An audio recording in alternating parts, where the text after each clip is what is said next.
Vous annoncez ce jour, en qualité de garde des Sceaux de la République et ministre de la Justice de la République démocratique du Congo, que l'auditeur général des FARDC a déposé ce 30 avril 2025 auprès du bureau du Sénat congolais le réquisitoire tendant à obtenir l'autorisation de poursuite, mais aussi de levée d'immunité contre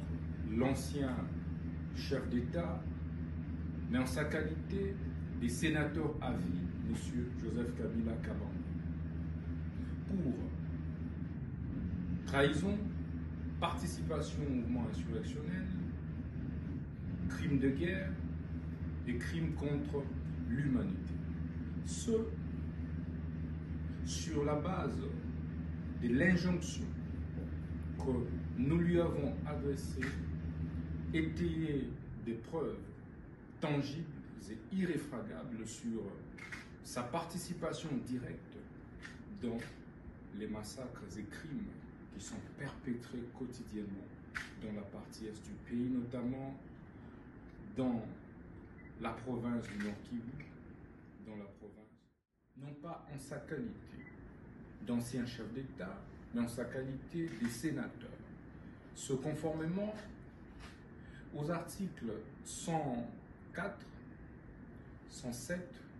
mais aussi et surtout 153 de la Constitution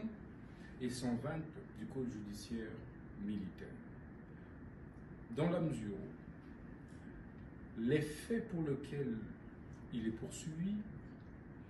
n'ont pas été commis par lui pendant l'exercice de ses fonctions alors qu'il était président de la République ou en dehors de l'exercice de ses fonctions en cette période-là, mais en tant que sénateur à vie. Et de ce point de vue, point besoin de passer par le Congrès tel que le veut l'article, tel que le veut la loi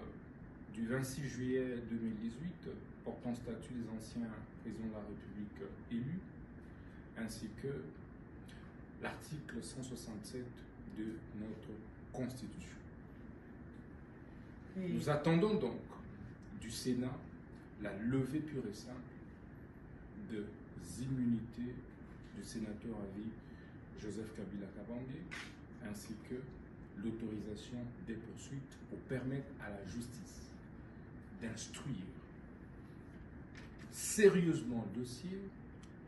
de le faire fixer devant la haute cour militaire afin d'éclairer l'opinion sur la responsabilité pénale claire de M. Joseph Kabila Kabange sur les massacres qui sont commis dans la partie est du pays par le mouvement M23 et AFC dont il est cofondateur.